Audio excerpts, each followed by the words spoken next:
আমরা মুক্তিযোদ্ধারা বঙ্গবন্ধুর বাড়িতে গিয়ে ফুলের মালা দেব।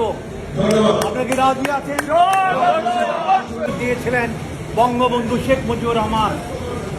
সেই বঙ্গবন্ধুর বাড়ি ছাত্ররা যখন আন্দোলন শুরু করলো, ওনারা বলেছিলেন বঙ্গবন্ধুর বাংলায় বৈষম্যের ঠাঁই নাই।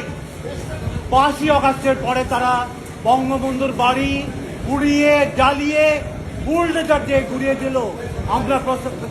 আমরা কোনো প্রতিবাদ করতে পারি নাই।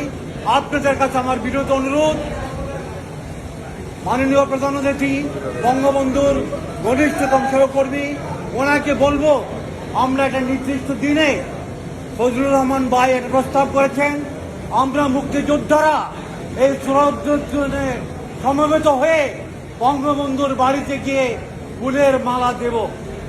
আপনাকে রাজি আছেন?